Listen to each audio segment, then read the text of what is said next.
and local Congressman Bob Riley, as well as convocations given by the ministers of the area's primary black and white churches and gospel songs sung by a choir that combined the best talent from the two.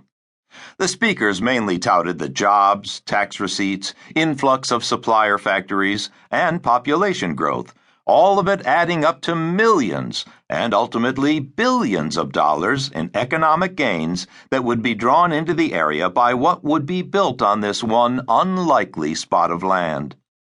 As Mayor Watson said later with an impish grin and a syrupy drawl, "It was as if we won the lottery. In our wildest dreams, no one ever expected Lincoln to be in newspapers as far away as California or Tokyo." That was the same conversation in which he pointedly took pains to erase any misconceptions I had about the origin of his town's name. Virtually all southern cities named Lincoln, he said, are honoring Benjamin, the aide-de-camp to George Washington who accepted British General Charles Cornwallis's surrender at Yorktown, and not Abraham. Honda was represented by its leading global executive, CEO, Hiroyuki Yoshino, and lesser officials from Honda of America and the Lincoln Plant Brain Trust. Like every CEO in Honda's history, Yoshino rose through the ranks of engineering and research and development, an unspoken but unchallenged prerequisite for those following in the footsteps of Soichiro Honda, who was among Japan's most creative engineers when he founded the company. Other automakers, like other outfits in any industry, tend to fill top jobs with MBAs, whose expertise lies in marketing, sales, or finance.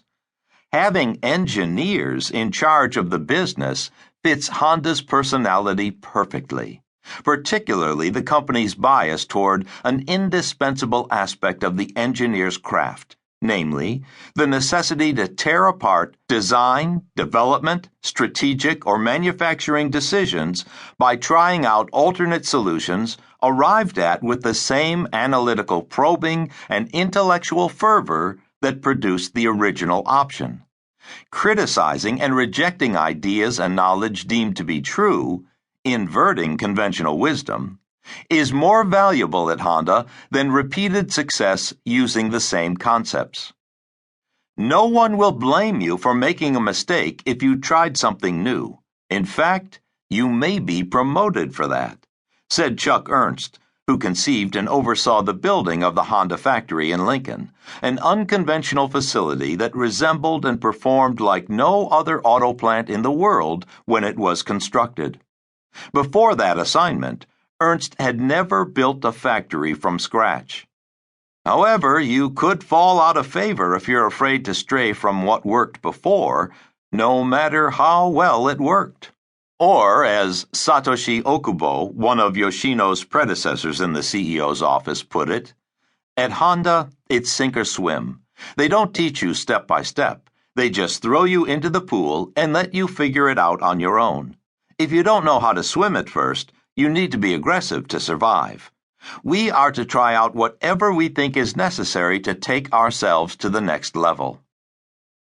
The tradition of engineers at the helm has also suffused Honda's culture with the concept of Sungen Shugi, which some people translate as the three realities.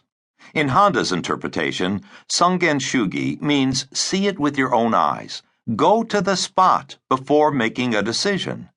In other words, find out, say, what the customer wants, or how a part should be designed so it can be assembled efficiently on the factory floor by asking the people who can show you, not just tell you, the answers face to face. There's almost nothing about Honda's unorthodox DNA that hasn't been informed by the skepticism and curiosity, by the unpacking and then reassembling of knowledge and information, that characterizes the best of the engineering discipline. However, there is a downside to this. Engineer CEOs are not generally inspiring or motivating public speakers.